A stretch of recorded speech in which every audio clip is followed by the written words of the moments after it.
just like, that's why I love my mum, because as much as she might want me to go one way, she was supportive. So it was kind of like, it's your choice. Yeah. And it felt like something's telling me not to. So like that intuition, very at an early age as well, right? Yeah, it was telling me like, trust me, don't do it. You're gonna. So I didn't do it. In that period, I kind of overachieved, because then I used the opportunity to make my first mixtape. No way. Yeah, I've still got a physical copy of it. Really? Yeah. In CD form? In CD form. Throwing it back now. And it was called Versatility Volume 1. No way. At the time, they had the Twice as Nice club in Ibiza. So I was working towards getting out there and shadowing him in one of the years. I projected for the year after to go out there. But the year I turned 21, randomly I got this text one day like, what are you saying? Do you want to go Ibiza this year? I was like, what? Jumping around in my room, I'll never forget it. As a 21-year-old as well, you must have been I gassed. The mixtape went crazy on there. That's insane. People listened to the music and valued it to the point where people are giving me 5, 10s, then it's 20 quids. Wow.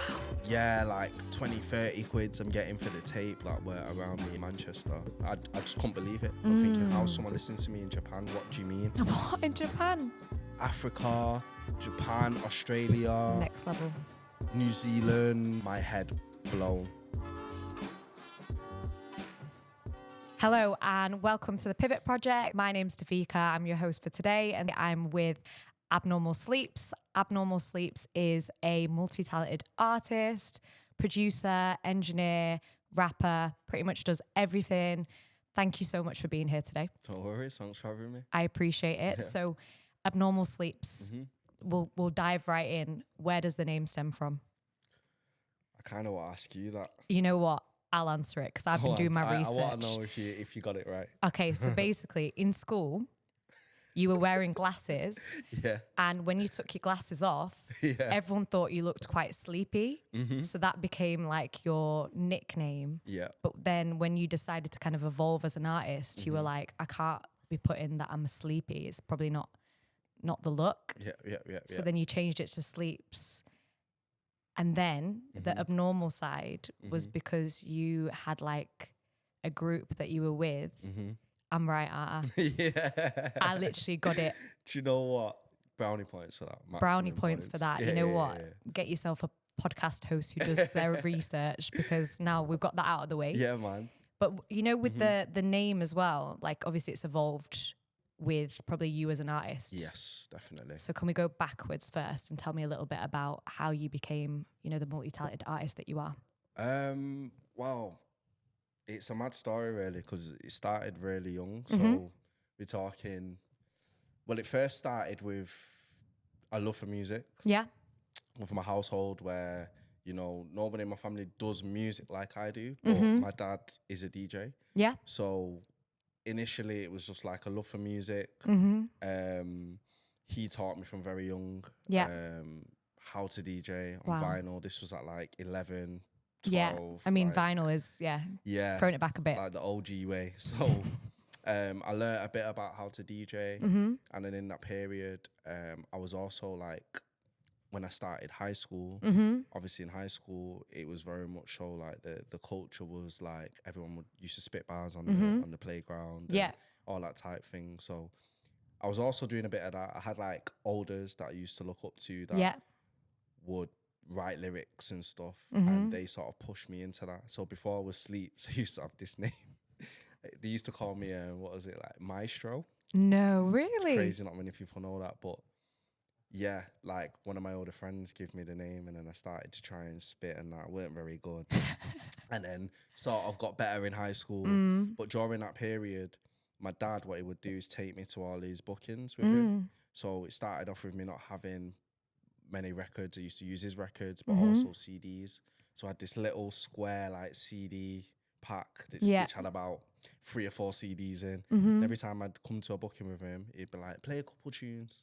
Oh, wow. And like the next one, he'd be like, play a couple more. And as it went on, I played more and more. But these were like 80ths, 60ths, 50ths. Wow. Christenings, weddings. So from very young, in music, I grew up really fast because I knew a lot of old school music, a lot of soul, reggae, all that type of stuff. which sort of fast tracked me. Yeah. And then through school, continued writing bars and whatever. My friends were producing, like shout out my bro Piddy Pie. Like from early, he was probably the youngest person I knew to have like a record signed, and he was producing bassline.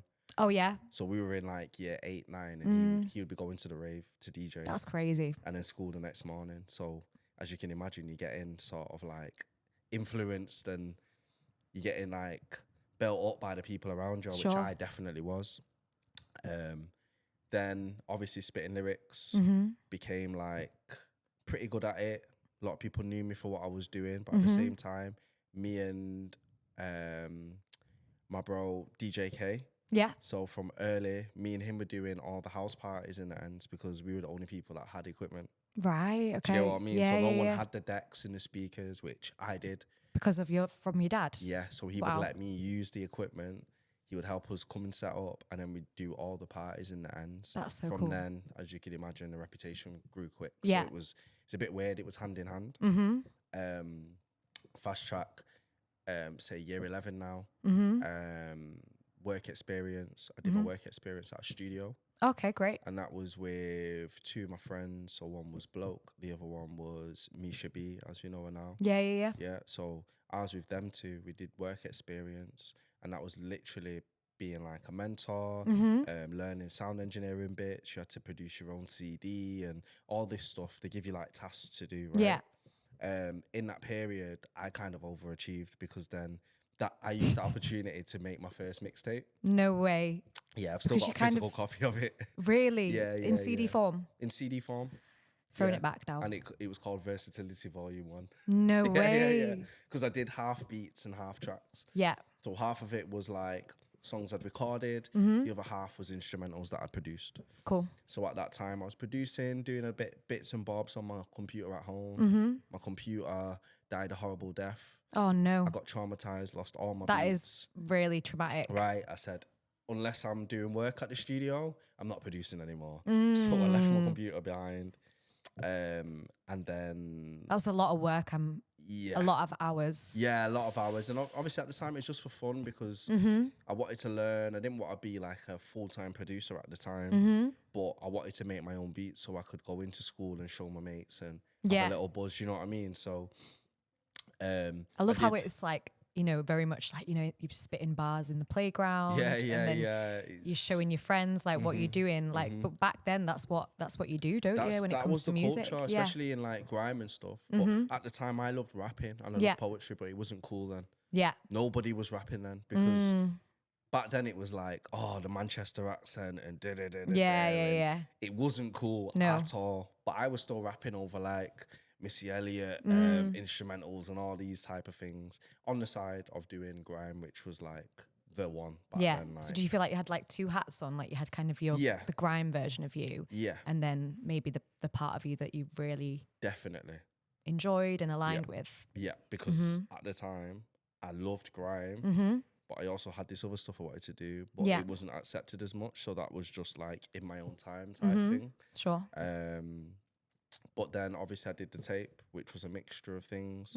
I worked with a lot of people, and then they ended up giving me a job off the back of work experience.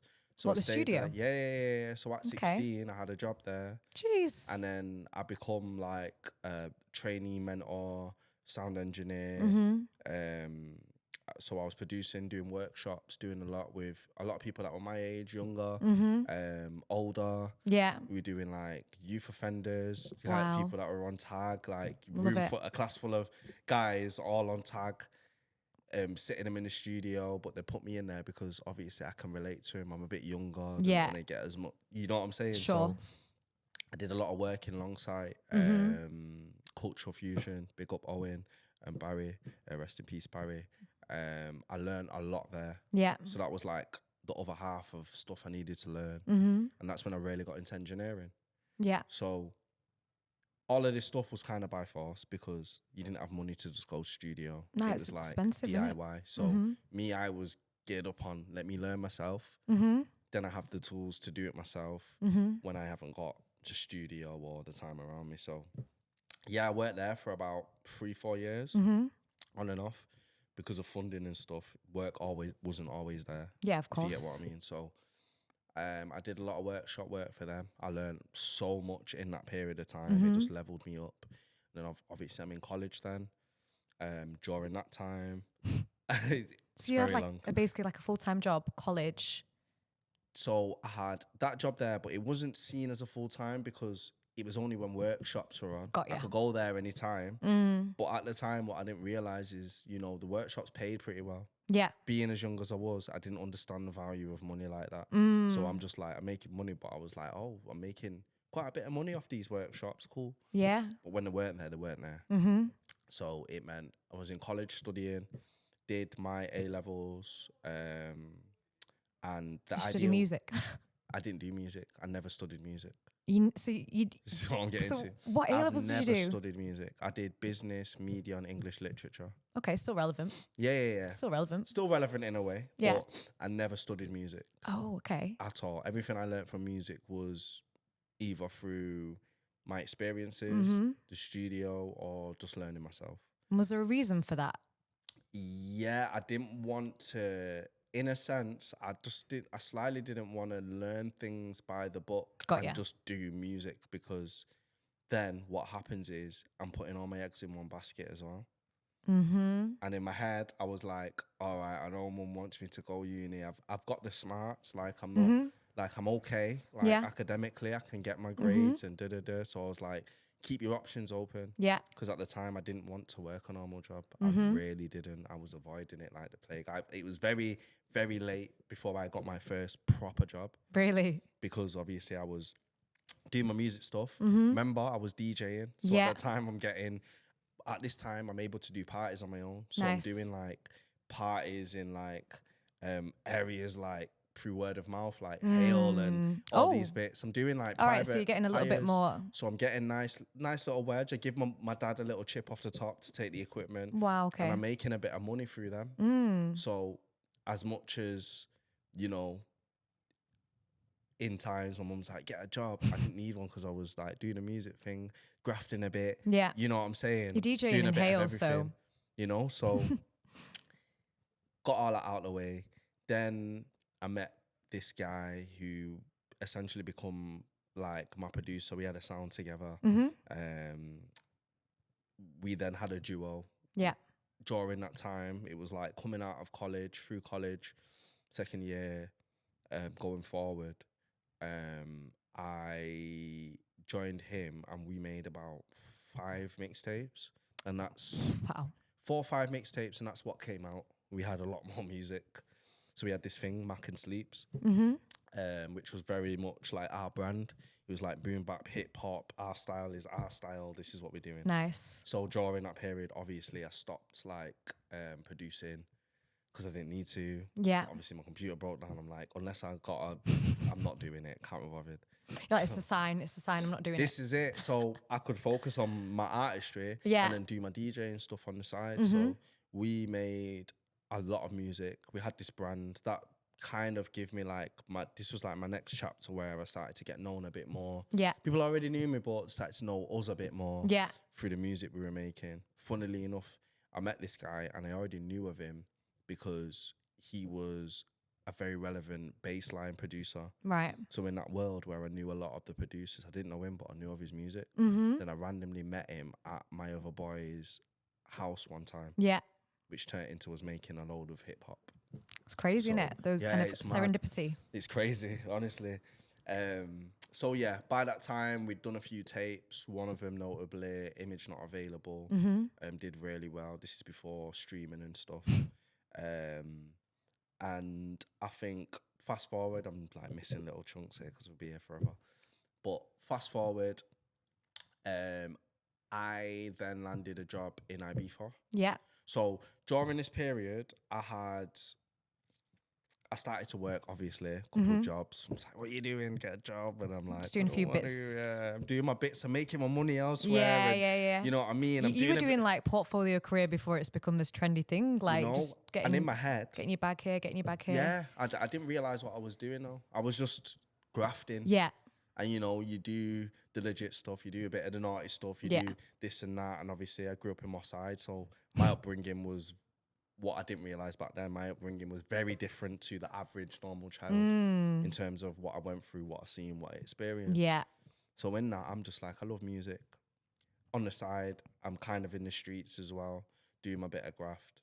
Yeah. Then, you know, some of the people I was moving with and that went to jail, served long sentences, whatever. Yeah. I stripped away, and music sort of pulled me away from that because I knew that's what I really wanted to do. Oh yeah, and in college, I got my grades, but then I decided at the last minute, something just said to me, no. Like, don't go uni. Yeah, something was like, do you want to do it? Do you actually? I spoke to my mum, and she was just like, so I love my mum because as much as she might want me to go one way, she was supportive. So it was kind of like, it's your choice. Yeah. And it felt like something's telling me not to. So like that intuition, very at an early age as well, right? Yeah, it was telling me like, trust me, don't do it. You're gonna. So I didn't do it. Okay. Turned away from it. Started to get like a few jobs here and there in sales and call centers and stuff. Yeah, I bounced around a lot because I just didn't really like going from being spoiled in a studio, being able to work off my own time to being in an office. It just wasn't me. So bounced around, did work. I was getting really unhappy, unsettled, but still doing music, working a full-time job and then spending the night in studio. Yeah. It's like burning a candle at both ends. I turned 21. I call this like my Michael Jordan year. A lot happened that year.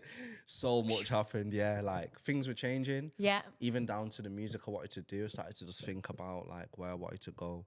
And basically a few things happened. So I was DJing for, well, if you're old enough. I'm old enough. Age, do you remember a brand called Twice as Nice? Yeah. Right. So I was doing work for them. Okay. So at the time I felt a bit hard done by in the Manchester scene. Because I was good, but it's very cliquey. Yeah. Back then, it was still the same. Really? So when you're DJing, trying to get in the clubs and that, you're not getting in the clubs because it's the same people that they're going to go for. Unless you've got a reputation, you're not getting in them. Yeah. I got in the odd nights, did my thing, left an impression where I could. Yeah. But it was too like crabbing a bucket style. Like, so I had this friend who was a bit older. Yeah. He was going beef every year. He was working for Twice as Nice. He was doing everything I wanted to do, but on his own terms. Yeah. In different places, in different cities. So he took me under his wing. Love that. Shout out Sai, DJ Sai. Do you know what? I just love the fact that you're doing your shout outs as well, because you've got to give credit where credit's due, this right? Is it, man. It's not just like, I always say, you know, it takes a village. Yeah.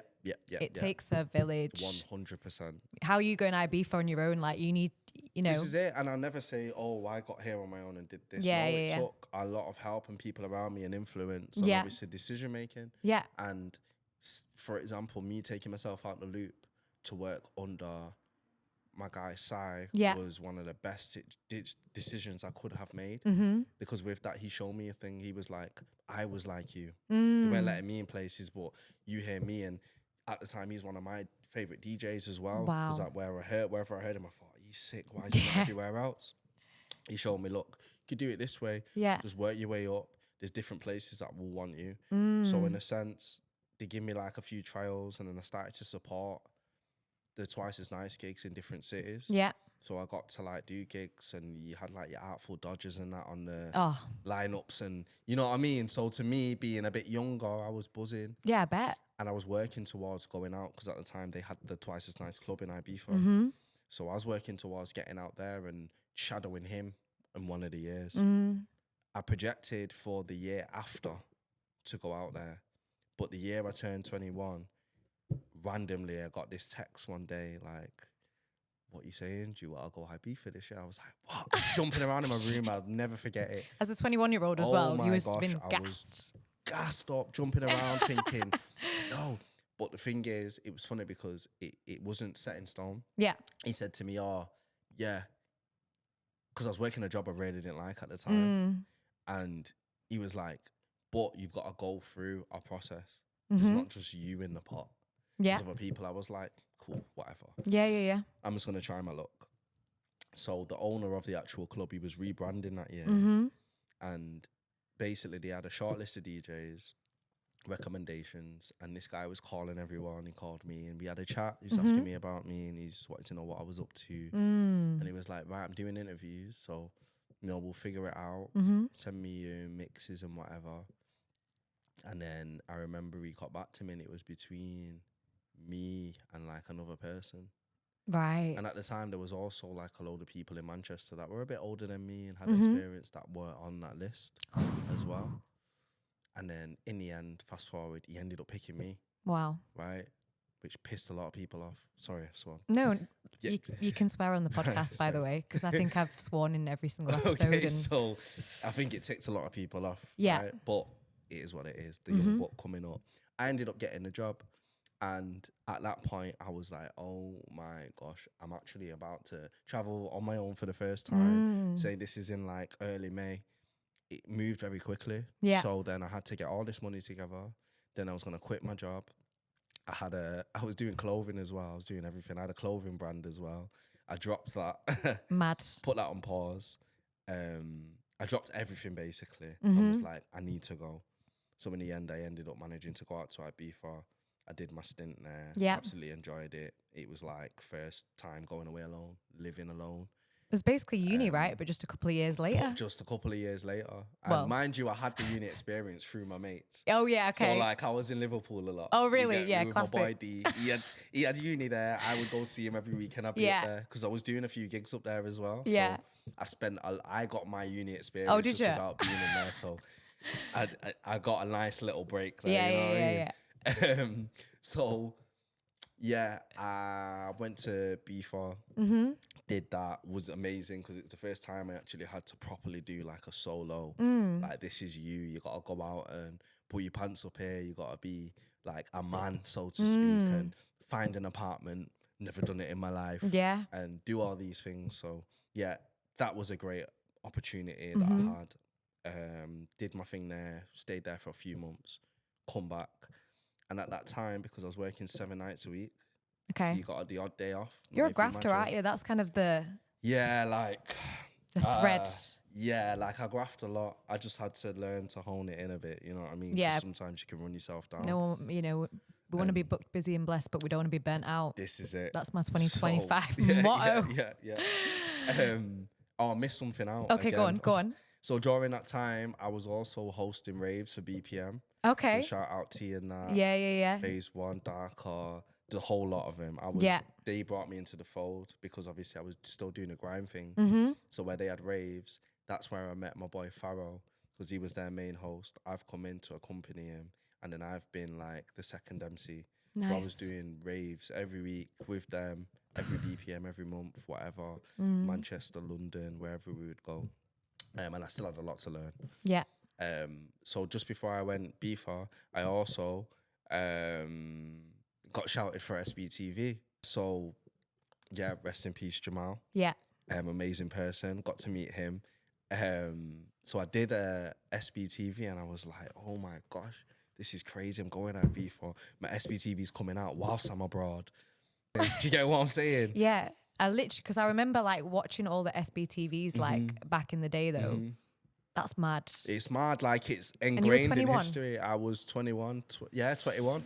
It was the year I turned 21. I don't know if we recorded it just before I turned 21 or after, but I would have been 21. And this is when I started to wean off so much shoulder 140 stuff. Yeah. But because it was very like out of the blue, didn't have no time to prepare nothing. So I went on there, did a freestyle.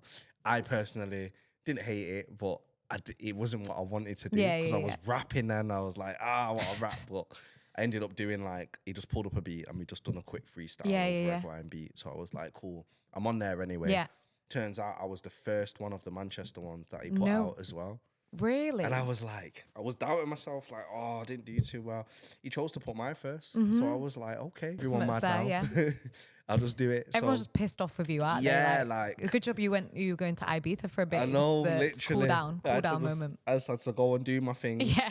But it was the thing of, as much as I wasn't like the most popular, I was known, but not the most popular, it helped my confidence. So it meant, I was over there getting inspired. I met DJ Policy over there. And during my time in Ibiza, he helped me level up my hosting skills. Nice. I used to be shy. So I used to just want to play the records. Really? He was working in another club called Soul City across the way, which a lot of people know. And I got really close with them as well, which meant I was going in there. Sometimes he'd make me hold the mic. So I was hosting a bit and I was watching him because he was like sick at it. So when I come back, I was like, right, I don't want a DJ for a while. Yeah. Because I've done so much. Yeah, literally just non-stop. Now I want to hone in on my sound and what I want to do because I had an idea. I just wasn't doing it. Yeah. I was like literally like collecting instrumentals and listening to so much music because I was a proper music nerd. And I knew what I wanted. I just didn't know how to make it come out. Like I just didn't know how to produce the sound I wanted. So these times, no studio, no nothing.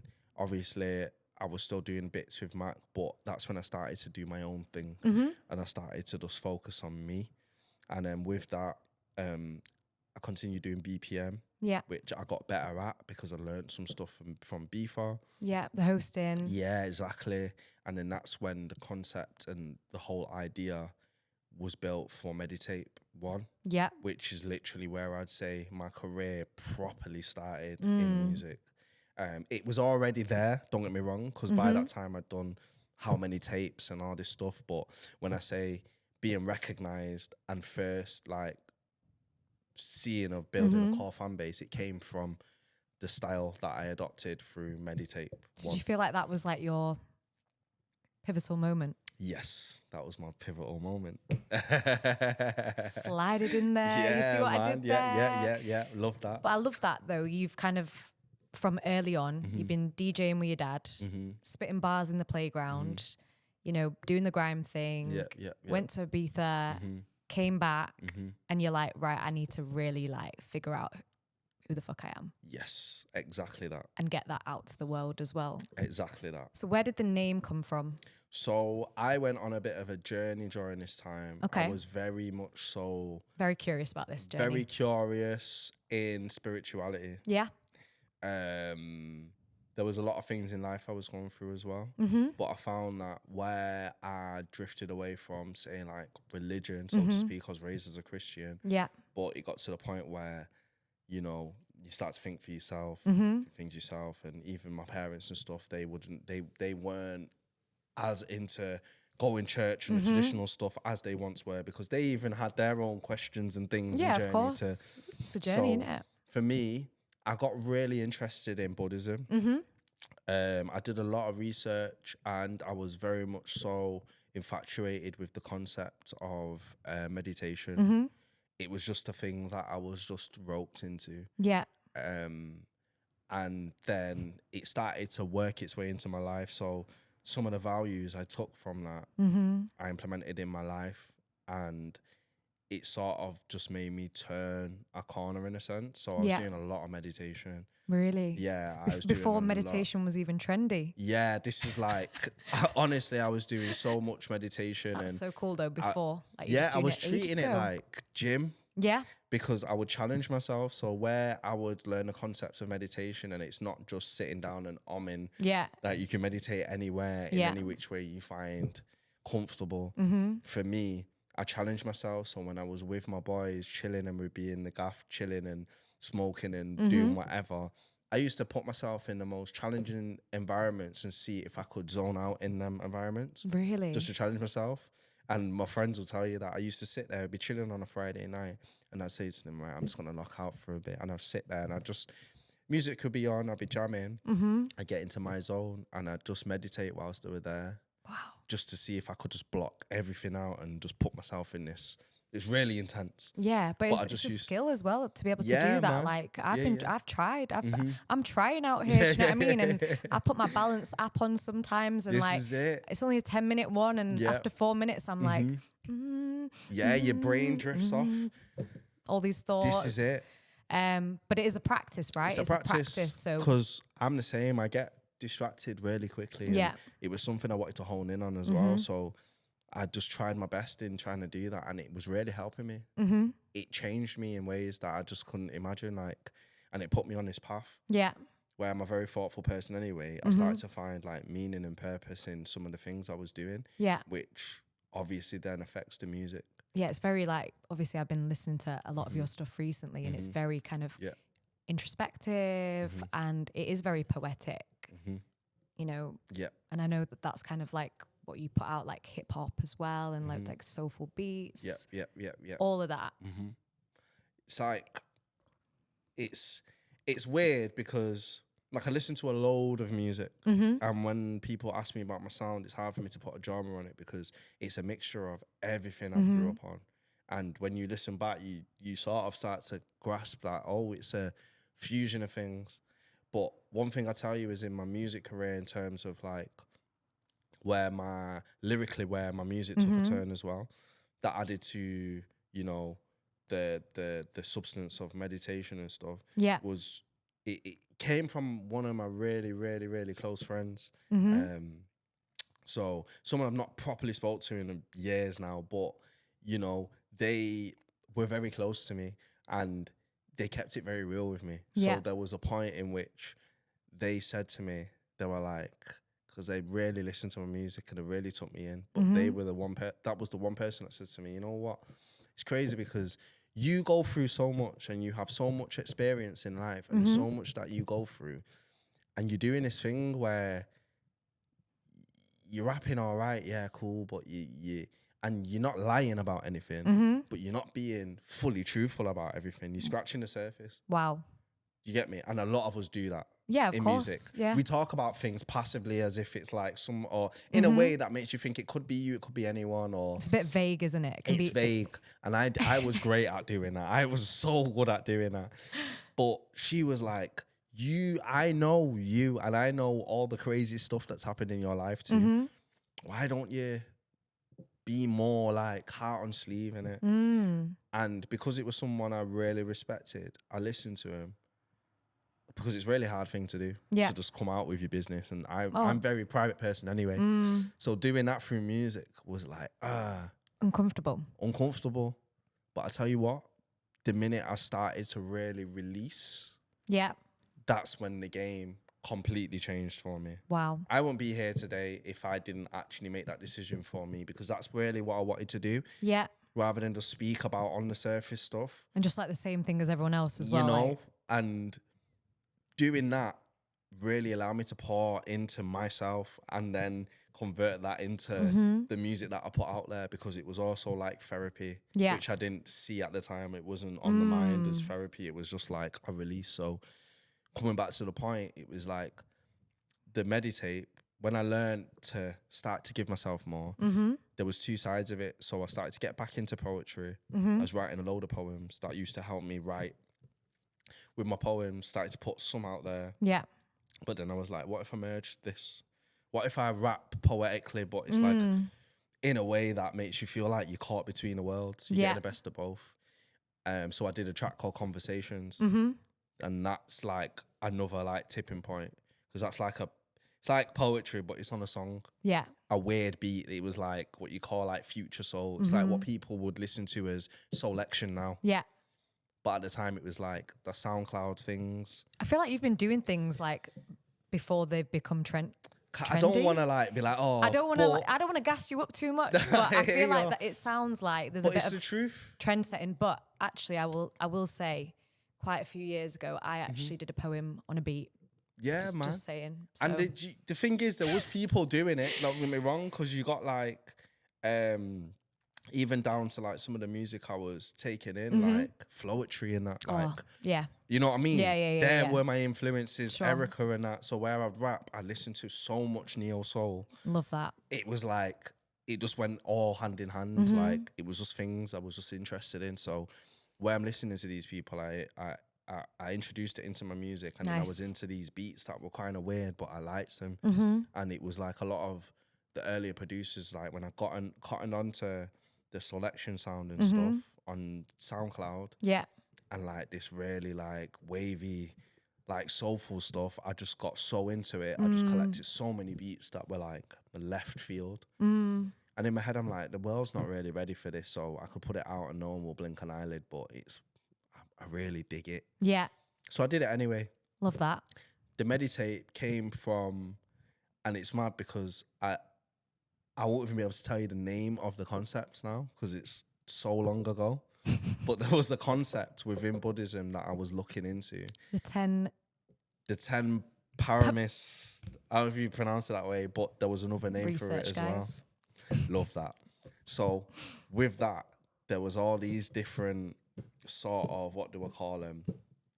It was like sectioned off. There was like 10, say, features to it. Yeah. Right? That all represented different things in life, in Buddhism, in the concept of, you know, the spiritual world.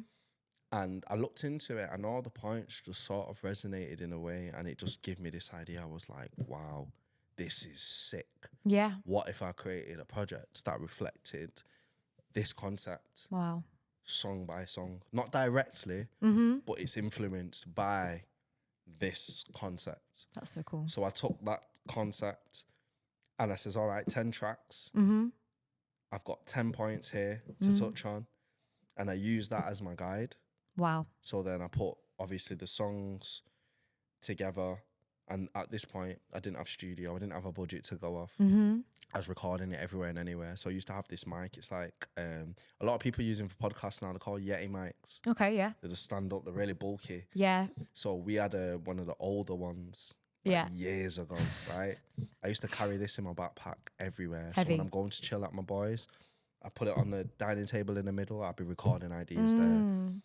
We used to, me and my friend Piddy, we used to sit in my kitchen. I used to just set up the mic. He'd come round to mine. When no one was in the house, I'd record tracks with him. Wow. And he'd record me. And it would just be anywhere. No pop shield, no nothing, just rags. And at the time, I was doing a bit of work in and out of contact theatre. Yeah. There's projects I was doing there, and they let me use it. So half of the project was made in contact. Shout out contact. Right, shout out contact. So now you've got all these songs that are made in different places, different quality. The quality was abysmal, like, honestly. Some that's mixed by my boy. That it was at that point then I started to get back into engineering because I had to. Yeah. So I started to mix my own stuff, do X, Y, Z. And then, the Meditate was born. And then that's where it started. I did that, and that was like my classic because it hit people in a way that I didn't think it would. And then all of a sudden, off the back of this tape, I'm getting gigs and I'm getting this and that. And I'm thinking, wow, this is it. Like, this is my thing. Yeah. You know what I mean? What a moment, though, to find, like, to be in that yeah. situation where you've kind of dabbled in so many different things. Yeah. And then you found, like, your thing. This is it.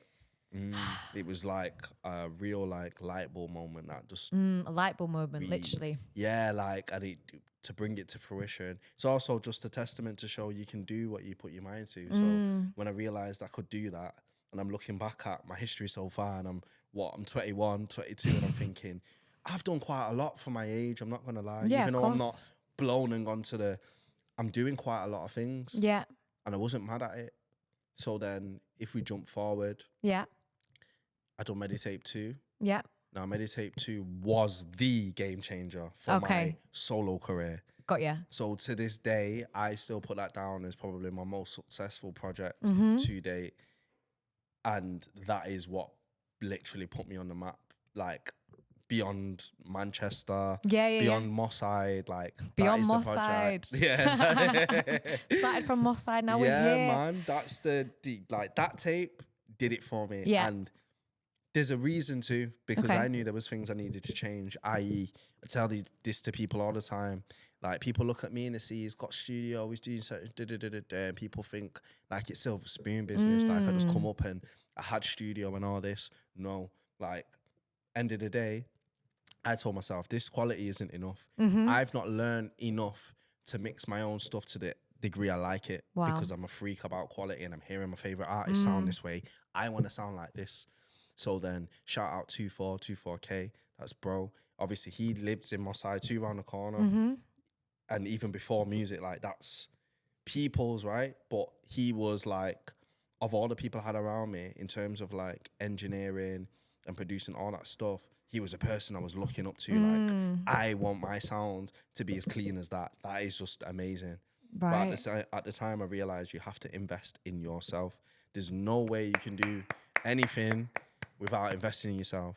So people have this idea that tell them again. You can launch a whole career off having free studio time. I hear it. Where you can cut corners, do. If you've got someone next to you that does studio, cool. Yeah. I did it for a few years when I had Mac. We had studio, but we wasn't necessarily the best engineers, or so there's always that thing. So for me to go to that next level, I knew, right, what I need to do is I need to invest in where I feel my music's safest and make what I need to do. Forget thinking about how much I'm going to spend. I'm just going to invest to get this to sound how I want to. Wow. So by Mixtape 2, I'd refined the sound. It was the same, but it was still beats that were left field. You can listen to it now and you think, what is this? Like, it's still futuristic sound, but soulful, and it's a mix of things. So I had the idea of the songs. Obviously I had the privilege of writing in studio a lot and being in studio. I didn't have this time, so this taught me a lesson in preparation. So it was like, okay, I have to prepare this. I writ the songs. Some of them I writ, some of them in session, brought all the tracks. I had the track listing, and then I locked in with 2-4. And this was when he had the studio in his mum's. Okay. So I pulled up to his and I spent so much time on it. It was my baby. And in the end, I got the quality I wanted. I love that. And with the quality, people are able to take you in a bit more. The music's a bit more palatable. People can listen without thinking, oh, this one's sounding up here and this one's sounding down here. Because it puts people off sometimes. Like it does. It does, you know. Funnily enough, I was just saying that me and the podcast producer, Kay, we had this conversation this morning about quality, and I was like, I know I'm being really pedantic, probably like really, really pedantic, but I know how I would feel if I heard this or saw this. And so if I'm thinking it, maybe other people are thinking it as well. This is it. And there's a difference between, you know, I'm a big believer. I say this pretty much like it's going to be on my gravestone now. Like start before you're ready, you know, put things out there. All for that. But when you do and you know like what it could be and you've got a vision and like you said, you're listening to these artists and the quality's like 10-10. You got to act on it. Yeah, how do you act on it? How and do you you have make to it invest possible? sometimes. You do time, energy, money. You need. I would say everybody, whether you're in music, creative, whatever you're in, you need a period in your life where you get used to or you learn a lesson in investing yourself. Taking a bit of a loss and seeing if you can recoup, regardless of whatever business you're in. You need to learn how to take that risk and invest. If you don't, then you're gonna be in the middle of the ocean, lost when it does come to a time when you've got to, because you're used to not putting your hand in your pocket. That's all you're gonna be used to. So when it is time to put your hand in your pocket, you're still gonna be like, and other business people in the room are gonna be looking at you like, you all right? Like, you okay? Like, come on, like, put your bread up. Yeah, absolutely. If you ain't used to that and you're like, and then you're in your head thinking, oh, I've lost that money. You learn that at a later age. It's going to take you so much longer to get used to that thing. Of course. So I would say to everyone, invest in yourself. And that does mean putting money up. So with this, I put up money that I didn't think I would see back. Oh, 100. I'm not going to lie. I already had my mindset like, I'm not going to see this money back. I'm going to spend however much I need to spend on the sessions, booking out sessions, making sure I got every track done, mix and mastering, done it. Put I was so proud of this mixtape. So proud. Put it out there. This is before I knew how to put it on streaming again. It was streaming, but I didn't know how to put it on streaming. No, streaming come a couple of years after. Properly. From when I made Mixtape, right? So when it first come out, this was when I started to use Bandcamp. You're really throwing it back. Yeah, so this is like early days of Bandcamp. And obviously it had SoundCloud and all that. So I put it on SoundCloud, put it on Bandcamp. I'll tell you something. Mixtape, at the time, Mixtape 2, I didn't own any of the beats. Right? So I weren't really deep into that world yet. I just got all these beats, these free beats off the internet and whatever, and I just used them. But I was aware I didn't own them. So I can't necessarily go out and just sell them. So me being smart, went on Bandcamp. On Bandcamp, you got an option, name your price. So you're not actually selling. No. You're saying, if you think it's worth something, give me something back. Like a nice little donation. Do you get what I'm saying? Yeah. So even then, when I say that, I think it's good because my head went in, I need to make all this money back. It was just like, if people want it, they can have it. Even if they want it for free, they can put 0 and get the whole tape for free. I put it on Bandcamp, and when I say I don't even know what happened and how it done what it did, but the mixtape went crazy on there. That's insane. People listened to the music and valued it to the point where people are giving me 5, 10s, then it's 20 quids. Wow. Yeah, like 20, 30 quids I'm getting for the tape off people that are listening to it and like, you know what, I feel like it's worth something. But it's funny because it wasn't just the people that were around me and in Manchester. On Bandcamp, it gives you a mailing list, so you can do it. So every time someone downloads it, you have to give your email. Yeah. And your postcode. It generates like almost a like mailing list for you. Yeah, like a little funnel. On this, you have people from every edge of the world Wow. that have downloaded this mixtape. I kid you not. I've still got the mailing list to this day, and I can show people all the different postal codes across the world for people that taps into me. And international. For me, my head blown. I just couldn't believe it. I'm thinking, how someone listens to me in Japan? What do you mean? What, in Japan? Africa, Japan, Australia, Next level. New Zealand, literally everywhere. I kid you not, like places you would not believe. And obviously at the time I wasn't aware of algorithms and stuff. So I'm just thinking, whatever was cooking on Bandcamp, it just helped, and the music quality helped put it out there. And before you know it, I had all these new fans, and it was like, wow, this one tape's done this. Better still, I've made all my money back plus some. Oh, return of investment. So I've recouped and I've seen a profit. Yeah. My head's going crazy. Like, I can do this. I can really, This you know music what I mean? thing's real. Oh, do you know what I mean? No, it's mad. Yeah, like, did Meditate. That Meditate 2. Yeah. That took off. I got a whole load of more like gigs. Yeah. Then I think 2017. Obviously, I never apply for stuff. I'm just like, it is what it is. If people hear me, they hear me. If people book me. Yeah. And then 2017, I landed. So someone was like, apply for this, just do it. Like, and it was a chance to go on tour, Springboard Live. And I thought, they're not going to want me. They usually deal with bands and all this stuff. Yeah. I applied for it and I landed it. Wow. So now I'm going on my first tour. So next level. Then whilst I did gigs and now I'm a bit more established and yeah, people know me, it's like, okay, I'm going on my first tour now. And at that time I hadn't had my own headline show yet in Manchester. I'd headlined events, but I'd not had a headline show. So this was a big deal. Yeah, it was a massive deal because basically they pick artists from like 4 or 5 different places, and then in the regional area, and then we all go on tour. Yeah, and we represent our cities. So for Manchester, I was chose, but I was the only rapper on there. Yeah, I was literally going to say like bands, singers. It was all that. Wow. I was literally the only solo act as well on that tour. So immediately I'm thinking, yo, this is mad. Like, especially this one black boy going on tour with all these people. You're thinking, yo, this is mad. But same time you're thinking, I'm supposed to be here. Yeah, so of course. Obviously I got picked for that. Fast forward, went on tour, did the shows, which was amazing. Amazing experience. We went Bristol, we went London, Roundhouse. This is when Little Sims was doing her thing. I can't remember what it's called. Something festival. So they had these massive like banners and posters on the Roundhouse. You've seen the Roundhouse? Yeah. You see how big the side of the building is. My name was up there because obviously I didn't realize what's a good little hack is because I put Abnormal on the front of my name. A means that on flyers now you get put to the top, don't you? So yeah, when I'm getting billed, smart, you know. I didn't even realize until I realized when I'm getting billed. Yes. They're billing me, and obviously a lot of times I'm put at the top because AB. So obviously on this big banner, I'm at the top now. And you're seeing Little Sims in big writing, Mick Jenkins, all these people I listen to. I'm like, yo, this is crazy. So yeah. Pinch me moment. Yeah, defo. Did Roundhouse, did Bristol, did Ely, never been there in my life. Manchester, of course.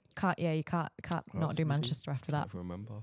But obviously the idea was each act does a headline show in each of their retrospective cities. So obviously I did the headline show for Manchester, and we did Band on the Wall. Nice. So, and this isn't me just literally trying to blow smoke. And Listen, if any time is the time to blow smoke, it's now. I know, I'm just like, I feel weird about it. But anyway. We're reminiscing. You're reminiscing your life. It's good. This show, I would say for everyone that did make it down, I would say was probably, for the scene, I think was one of the most important shows. Yeah, of course. To happen because of the amount of people that were brought together and the timing it was showing people what you could be capable of. Because we got Band on the Wall, we sold out Band on the Wall. Wow. We had full capacity in there. That's insane. That to me was insane.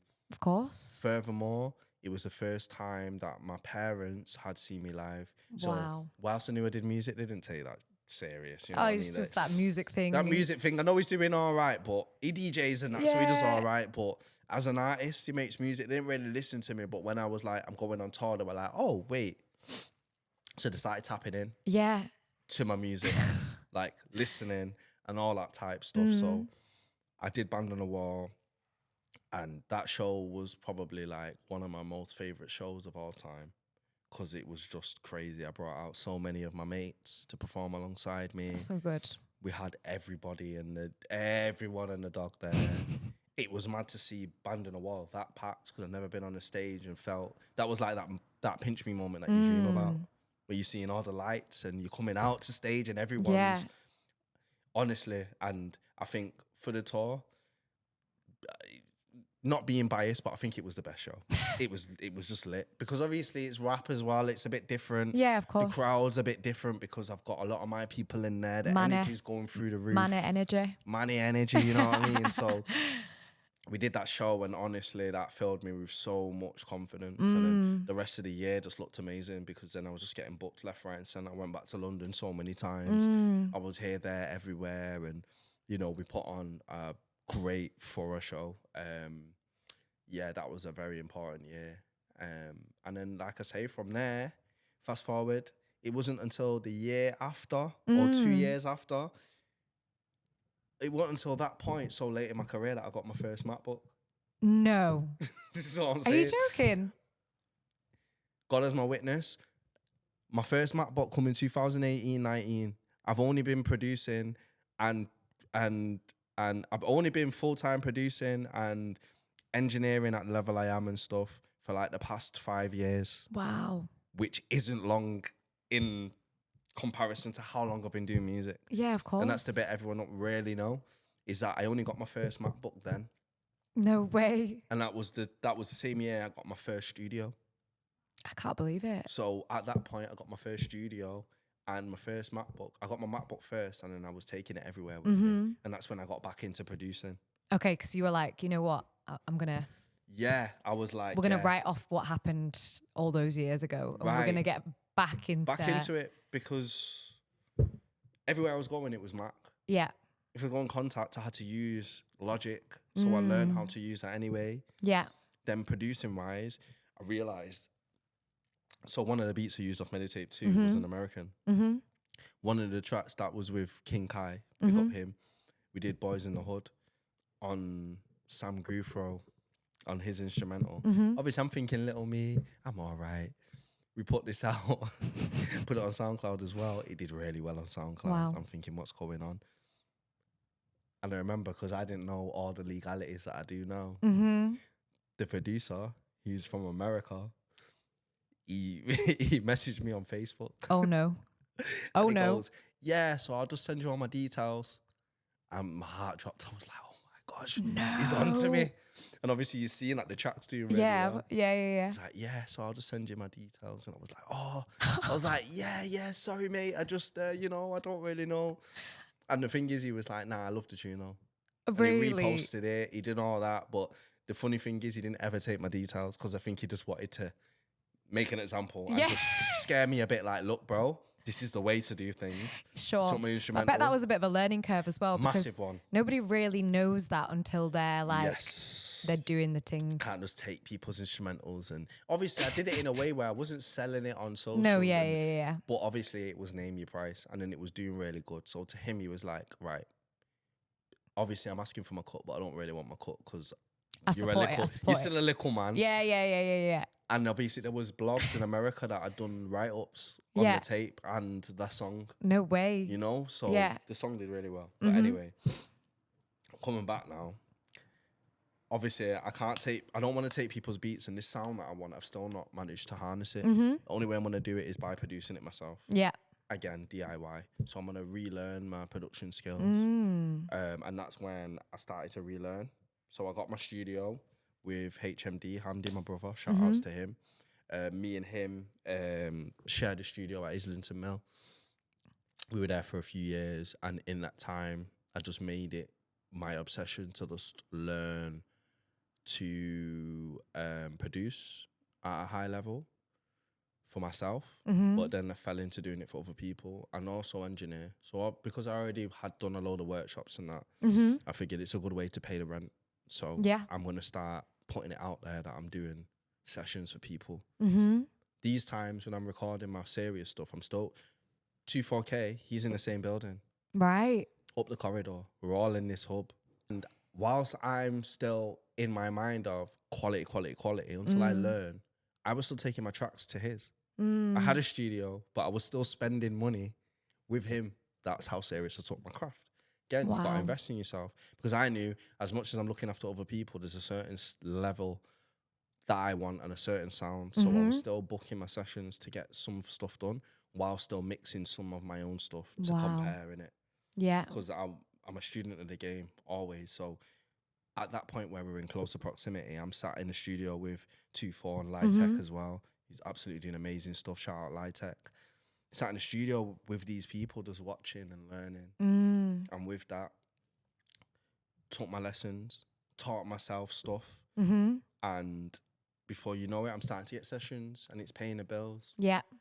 But also I'm getting a bit of an obsession now with engineering. Even though I was already into it and didn't love it, now I'm like getting nerdy with it. Yeah. So basically built a bit of a reputation there, started to produce for people. Yeah. I did my own produced tape, I think 2019, which is when I signed and did a project with the North Quarter. Yeah. Lensman. Dutch label.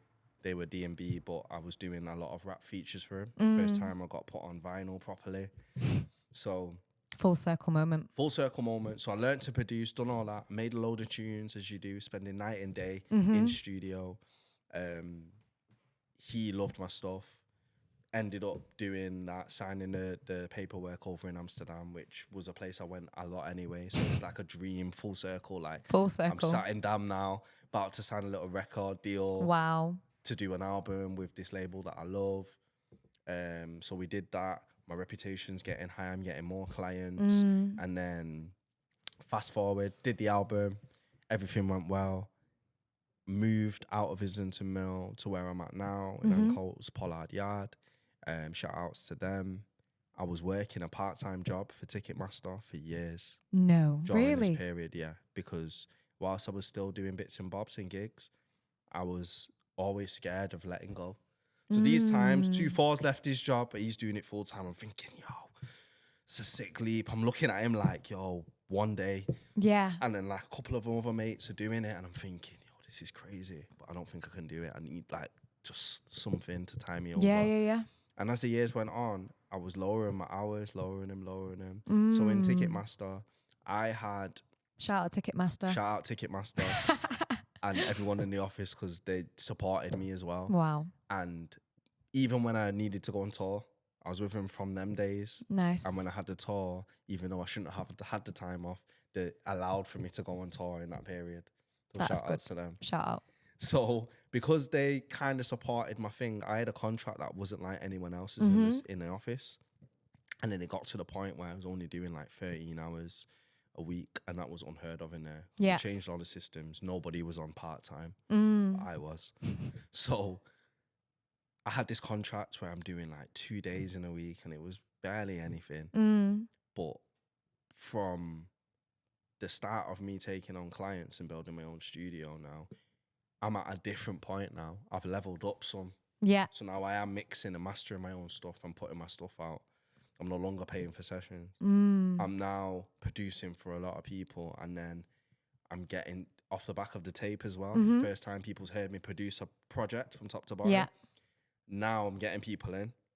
And I was only like 20 quid an hour then. Like, it was fair. Like, didn't really want to overcharge people. I'm also mentoring them. So I'm like, artist development, all that stuff is involved. That's what I wanted to kind of like ask a little bit about, because you had your sort of mentoring experience, right? When you were like 16. Yeah. You were like mentoring people at 16, and then obviously you've grown. And then with that experience, I've managed to put it into my own sessions. So I realised not a lot of people record with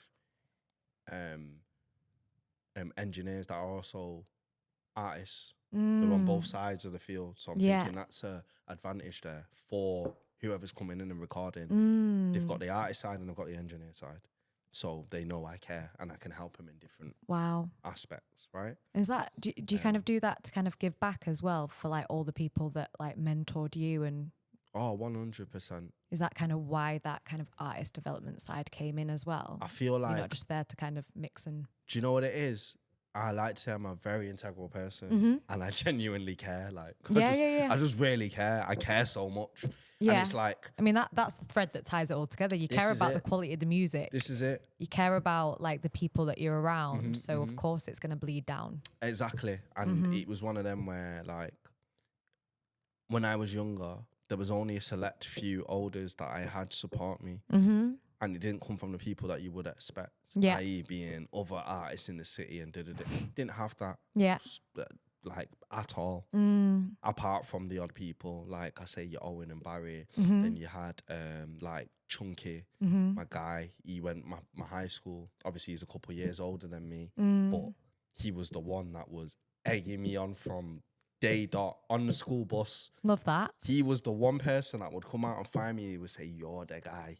You're gonna do mad things," from ages ago.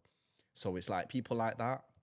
Tap D as well. He was like the OG who introduced me properly to like doing this music thing and realizing that was where my passion lied. You know what I mean? So there's a handful of people, but there wasn't anyone massively directly involved in music outside of the people I met later on in my life. Got you. And the people I named that helped me. So for me, it was like, I need to provide and fill that void where I can, because there's people coming from my place, coming from a Moss side that are in the streets, really in the streets though, and they need a outlet that they can't find, and they need influence, they need example to do it in a way that can be done legitimately and can be done in a way that can influence the next person or the next youth. Do you know what I mean? Yeah. Because, you know, like I say, coming from my background and upbringing, I've seen a lot. We've lost a lot of people. There's so much. And I genuinely see people come into the studio now, and I've dealt with a lot of people off the roads, even to this day, that want to do better with their life in different ways. Wow. But they used to go, like, they'll go into studios where people don't actually care as well. Like, you know, well-being and just like, yo, just want the quick cash. A space where you can actually speak about, oh, what I do. When you're frustrated, I give you that ear, bro. Just ring me, just give me a call. Love that. And there's only so much I can do to give you, you know, your big ups and give you the motivation. But I'm still here. You know what I'm saying? Yeah, 100%. So I think whilst there's people that I look up at me like, oh, he's done this, and that. Whilst I don't look at myself that way, I'm aware now that there's people that look at me that way. So I need to set the right example, not just to show face because I care, because I'm not really out here trying to use it as like advantage to buffer my business. If there's one thing I'll say about me working in the way that I do, it's like a lot of my work has come from word of mouth. Yeah. There's not once I've done like a business advert or promoted my business in a way that I should. Don't get me wrong. Because I could have a lot more clientele if I did. But it's been organic. But it's been organic. Yeah. And there's pros and cons. Yes, I've missed out on some stuff because of that, but at the same time, I've managed to last this long in doing what I'm doing, and it's really based off the quality and me just doing what I'm doing. So if someone recommends you and you come to me, I show you that I'm serious. Yeah. And then you're probably going to think, what? It's like the turning point of going from 20 an hour to 30 an hour. Yeah. It's not massive, but people were saying to me, I had people that sat with me like, why do you charge? It's so cheap. Like, I pay you and I feel like you should be charging more because of all the extra stuff we do. I'm like, yeah, but it's also about trying to be affordable. Yeah. And sustainable for you, because I'm an artist too. I've been there. Yeah, been there. Like, do you know what I mean? Had my clothing brand, did this, did that. But I also know that I gotta sustain my business. Yeah, too. 100%. So this comes back to like the job thing. So after like my first proper year in there, I realized, wait, I'm making more than what people are making full time in Ticketmaster. Yeah. And I'm on this part time. What am I doing? That could be 13 hours that you can use to do other things, right? Right. You're scared. What are you doing? You don't even need to be in there. It's just a insurance, which I get. I like playing it safe, but there's a point in your life where you gotta go all in. Go all in. Take that massive risk and see where it lands you. Because at the end of the day, the way I see it, I say this to my friends all the time. Like, we're all able. Yeah. And luckily enough, I've got family and people that will hold me down if things fall off the edge of the earth and this doesn't work. I'm able to take a CV and go get a job. Yeah. You got to do what you got to do when you got to do. 100%. Do you get what I'm saying? A lot of do's there, but you've got to sacrifice things. Things have got to give. I always say this to some people, like, I'm like, something's got to give. So if you realize, okay, I need money to fund this business idea. Yeah. What's got to give? Time. Take 6 months out to work in a job that you might not necessarily want to do. Get the funding, because it's not going to fall in your lap. No. Once you've got that funding, it's up to you to actually use that to then fund your idea. Absolutely. So something's got to give. Yeah, you got to struggle for a 6 month or whatever, but if you think long term, what's it going to do for you? Yeah. So where I realized I was making more than some of the people that were making full-time work, and this is all the different pots. So, you know, the odd DJ in the studio, all the music stuff, all in. It was like, I got to leave. And the funniest thing is, I did it in lockdown, which you'd think is the maddest time to do it. You know what I mean? But I did it in lockdown. Yeah. And when I say that year, that first year that I give it up and I was on 20 quid an hour still, literally probably was, no, it definitely was like my best business year to date. Really?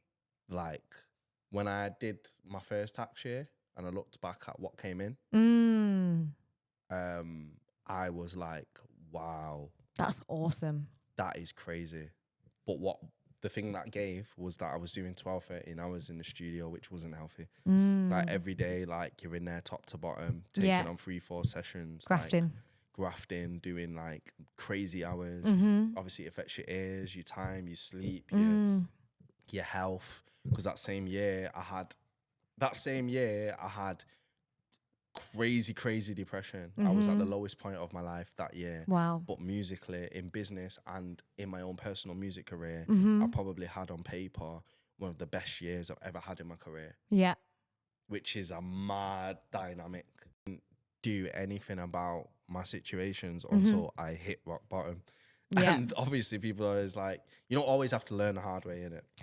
Yeah. You just listen sometimes, you know what I'm saying? But even if you listen to yourself, but there was telltale signs over years that I did not recognize as depression. Do you get what I mean? Yeah. Until I learned a bit more, and I learned a lot more about myself and other people I was around in the relationship. And, you know, it was like, there was things I didn't know of. And in that year, I really felt, and I had to literally find out what that was. And I found out, oh yeah, these are anxiety attacks, these are this and that. And, you know, that year, there was a period of time where a lot of things happened in one period. And to anyone else, it probably sounded like a flipping Hollywood movie. Like, that can't be real. Like, I'm doing this, I'm doing that. You had a voodoo doll and was... Yeah. But everything you could imagine was going wrong, Wow, Do you know what I mean? Yeah. Down to relationship, down to, you know, my best friend growing up. We lost him that year in the midst of all that. Yeah. In not just a way that you would think, oh, they're just past in natural ways or whatever. It was very, very serious. Yeah. Same year, I had all types of things going on in my own personal life. But I'm still waking up pinching myself because I'm living I'm living.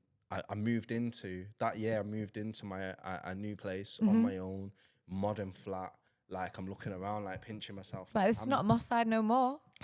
The joke is, I was still in Moss Side. Though. Oh, was it? It was in like a renovated like apartments, really? and it was sort of like gated off as well. Okay, fair.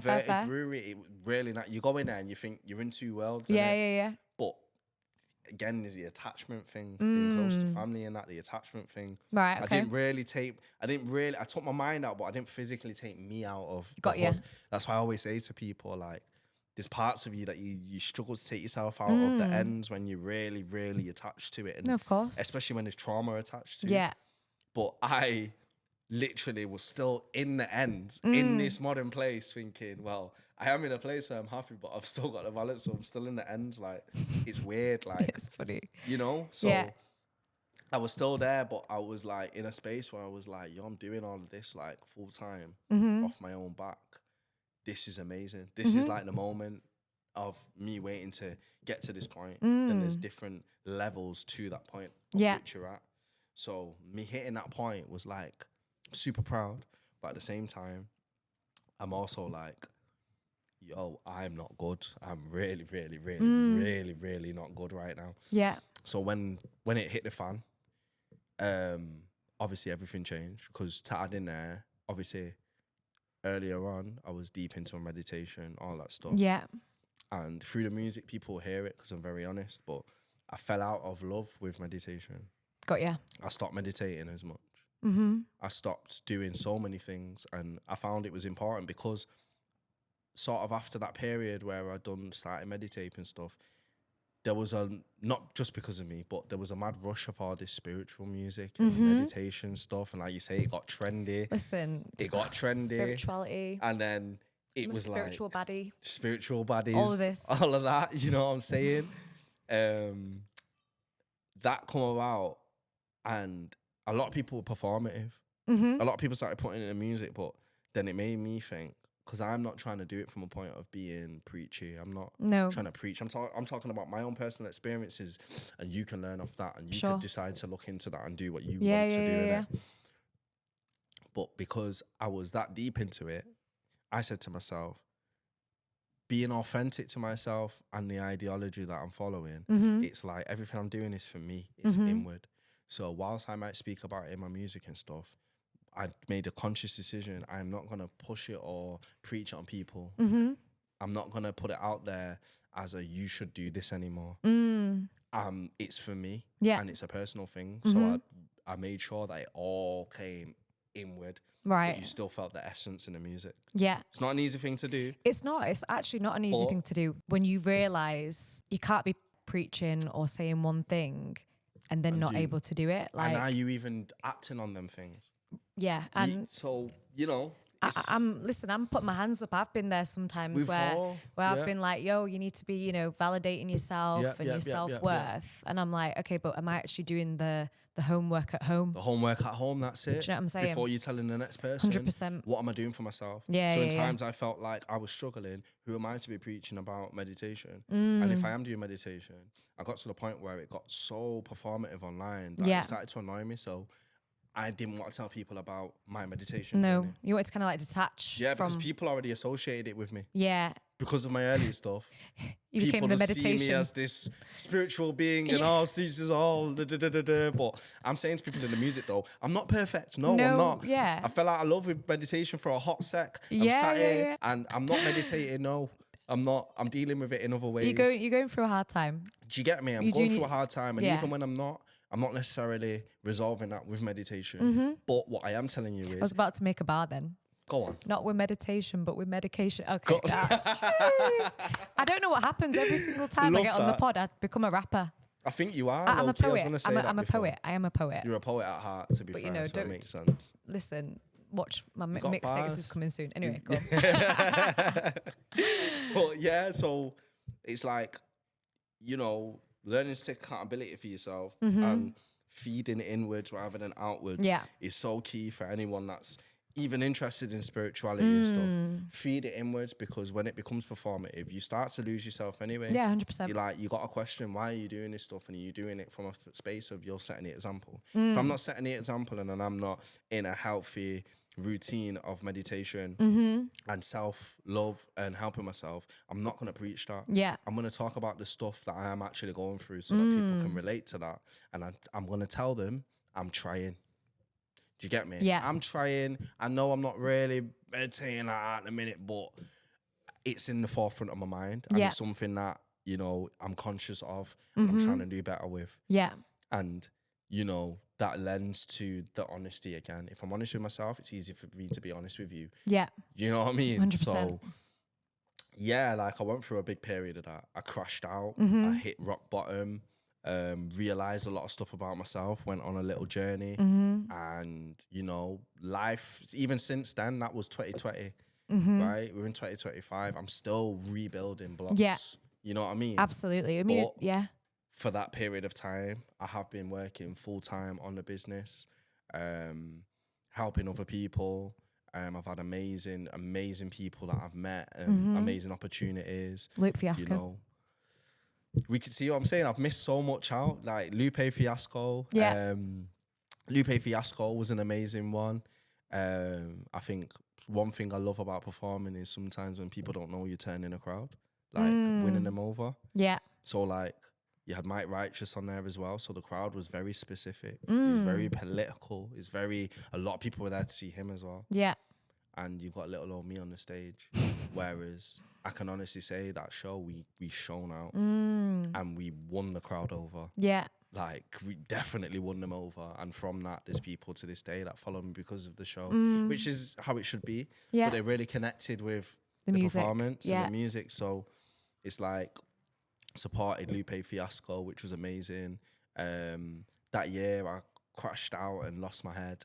I did Part Life main stage. Wow. I bet that was. That was amazing. Like that was like a moment because I was on that stage depressed, Yeah. which is crazy. And I got that booking last minute. Someone had dropped out. My agent I was stood the night before. I wasn't even supposed to be at Part Life. I was stood there watching, I think, can't remember who it was. I think 50 Cent or someone was on stage and we're watching him. And then my agent comes over to me. He's like, Sleepz, what are you saying about tomorrow? Main stage, yeah? That's mad. I was like, Main stage as well. what are you on about, bro? It says main stage. Main stage. They need someone. And it ain't easy to just jump up and be able to smack a show out main No, of stage course it's the day not. before, the night before. It was like, what are you saying? I understand if I was like, nah, we have to do it. Yeah. So these times where I had like a crowd of people, well, not a crowd, like I had a team of people that I was used to being around me and people that I would bring to my gigs and stuff. There was a lot of relationships I lost that year. So it was like,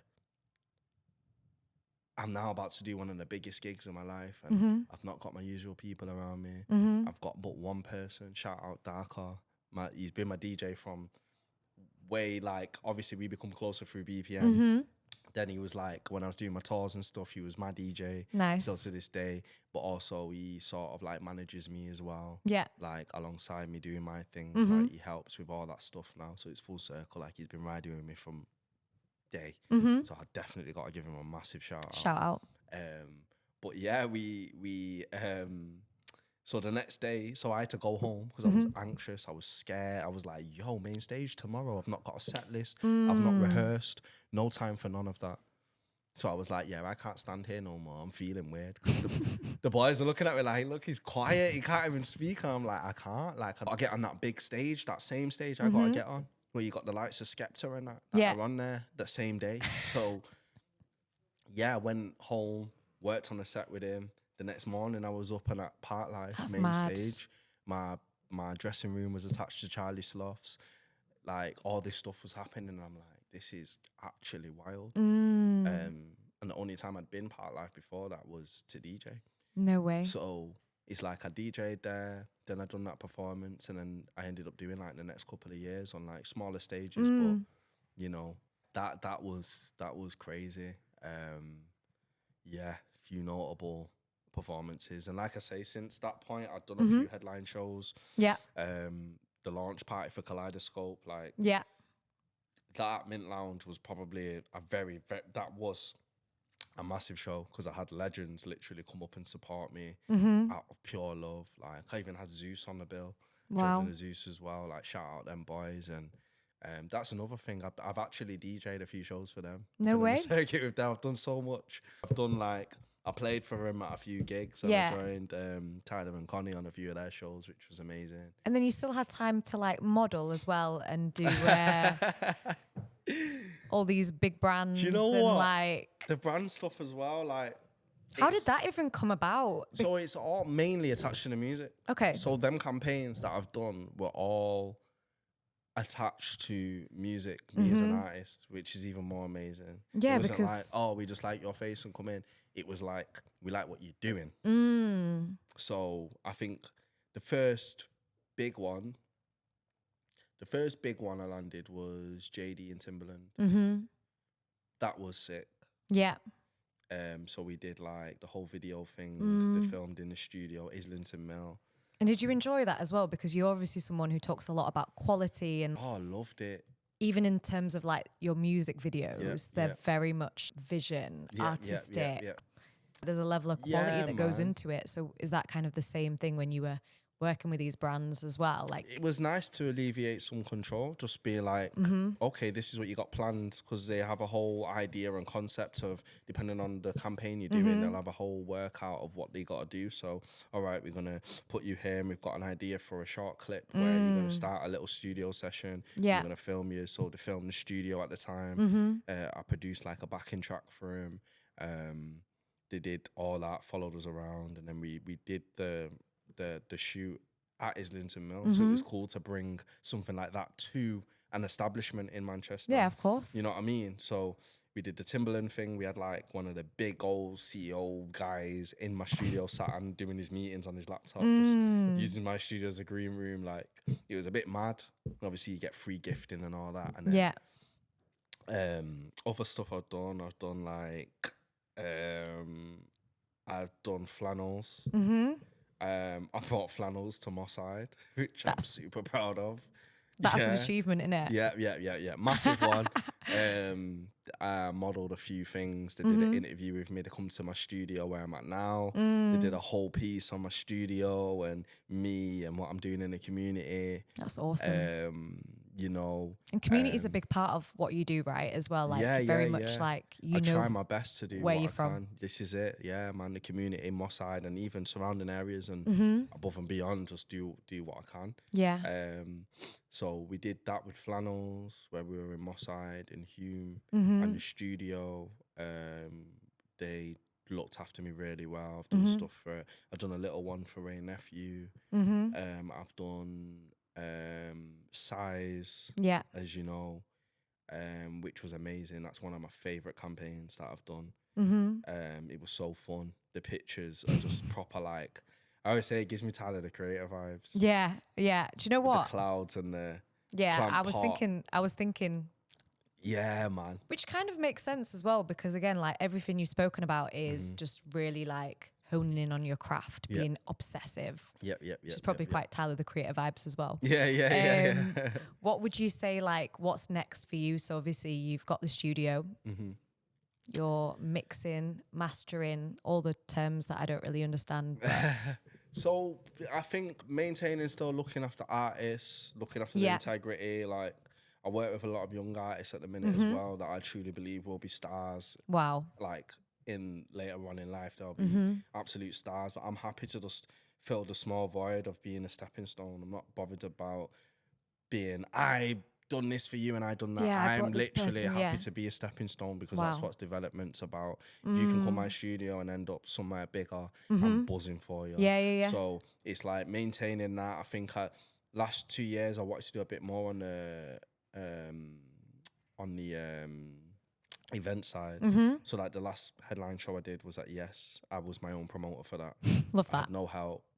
It was just on me, my own money. You're just constantly switching hats, aren't you? Like all the time. Like you got to do what you got to do. And obviously where you might have sometimes an agent and all this stuff, sometimes when you want something to happen, you got to make it happen. So I had to prove to myself that I could make it happen with my own money. I could break even, bring out a good crowd to Pink Room, and motivate others to show them you can put on shows, like you can do it. So I did that. I did with Melanin Markets, big up. Yes, Melanin I saw Markets. I did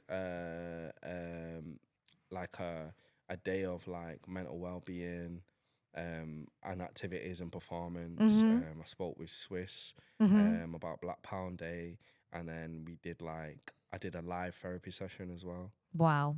With art therapists. Yeah, it was crazy. These are the type of things where I'm like, now I got to sacrifice myself and do things just to make an example.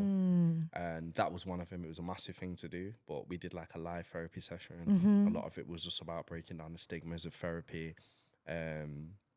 mental health, looking after it, well-being. So it's maintaining that, trying to do a bit more. Yeah. Trying to not take on everything myself, because I do a lot myself. Yeah, and you don't want to get yourself back into like burnout or depression or anything like that. Yeah. And it's so hard to keep that balance, especially right now in the UK. It's so difficult. So right now it's about maintaining, sustaining. I'm doing a bit of a rework with the business. Yeah. I'm going to rework that to an extent, but my idea is to still work with all these great establishments like Z Arts. Last year I did I went at my old high school. I did a writing workshop. Nice. To the whole of year 7, which again was like a 360. Like, yo, I had the whole of year 7. That's few of my mates, crazy. children, and that. In 4 days, we did 3 classes a day. I did it all. Me. That's awesome though. You like really are like being that influential figure, because that's what you had, right? Like you had these elders, these people that you looked up to. Well, I didn't have as much. What, growing up? Yeah. So I did kind of have a few figures, but I didn't have any consistent, which is why it's even more important for me to try and drive that home and be a bit more present in a way that I wish some of my lot was for me. Got you. Do you get me? Yeah. So we still got to break these stigmas down. 100%. Especially from where I come from. Like, you know. Like, it's okay to talk. It's okay to talk. You can survive and come out of the other end. Yeah. And put your focus into something, take a risk and do it. It's like we're quicker to take a risk on road than we are in business. So it's like match up the risk, do a risk assessment. Do a risk assessment. Do you get what I'm saying? Well, that actually leads me on really well into the question I was going to say. So obviously you've been doing this for time. For time. There's a lot of people, you know, they want to like break out in the music scene. Maybe they want to be like producer, rapper, DJ. But they don't realize, maybe, you know, after hearing this conversation, they'll realize how much graft goes into it. And you do have to kind of switch hats and do things to make money to fund other things. But what advice would you give someone? So what I would say is, first thing is, in like music and the creative scene, it's like, it's so important to know that as much as you see like your biggest and favorite artists functioning off like just putting out music and going viral, and it's not a sustainable way of living in the creative scene. You have to have multiple streams of income. Yeah. It's so key. Yeah. Because then you've got things funding, using other skills and utilizing other skills to fund other parts of your music and your career and whatever you may want to do, even if it's videography or photography, or have multiple streams of income within the same pot. Do you get what I mean? You can do that. So where I don't DJ as much anymore by choice because I was losing my passion, but there's still the odd bookings that I do to keep money trickling in. Sure. I still do the workshops with the kids and go to schools and stuff, but my main thing is going to studio and looking after artists, but that isn't all I do. Yeah. And then you get shouted for your bookings to perform, which is what you really want to do. And then it just fits in between that. 100%. And with that, you get the bookings for utilize your skills, figure out where you fit, stay resilient. There's loads of ups and downs. Like nothing's ever linear, nothing's ever straight. It's ups and downs, and you got to be willing and prepared to take a loss. So take that loss, knowing that you're going to learn from that, and then double back. All you got to think about is, I'm going to double up, triple up on that. Like, and at the end of the day, there's only so many resources we can use to motivate ourselves. Yeah. You got to figure out how you're going to be your own motivator sometimes. Jeez, that you know was... what I mean? Got to be your own motivator. You got to some extent, you got to figure out, okay, how am I going to motivate myself to even just get up out of bed right now and do what I need to do? And be telling yourself, like, okay, you might be like, oh, I'm broke, I'm falling into a pit and but when you realize and trust in the universe that money's gonna come, you see in this freelance world, wherever you're at, like, money's gonna come, like, tell them again. The opportunities just come up, and you gotta trust in the opportunities of the universe. The money will come, and even when you gotta tell yourself, I'm not. No. You gotta tell yourself no, innit? Literally. And you know, it's funny because we were talking about how like spirituality, well-being's become quite trendy. Yeah. I used to be like, you know, you hear this term like abundance mindset, and I used to be like, oh yeah, abundance mindset. But until you're actually at that point where you truly have an abundant mindset, where you see opportunity everywhere, like there's just no sense of like lack or scarcity. Like you can make your own opportunities. Yeah. You just gotta start. You just gotta be out here. Shoot your shot. What's the worst that can happen? What's the best that could happen? What's the best that can happen? Bars again. No, honestly, it's been such a great conversation. Like I've taken so much from it.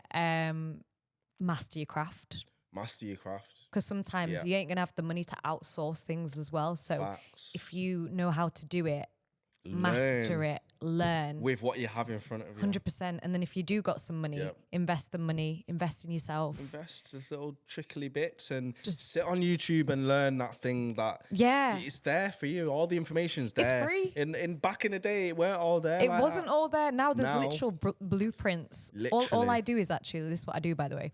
I just download free resources all the time, and I'm making my own resources. That's it. Free resource, free lead magnet. I'm like, I'll take that. I'll learn how to do that. Do you know what I mean? Okay, so we do this thing at the end of the podcast. 3, 2, 1. Here's to pivoting more in 2025. Yay! Gemma, Rachel, Sam, pat. Honestly, like, my people, man. I wouldn't. Do you know what? I wouldn't even. I love them. Honestly, everywhere I go, I'm like, reform. Yeah.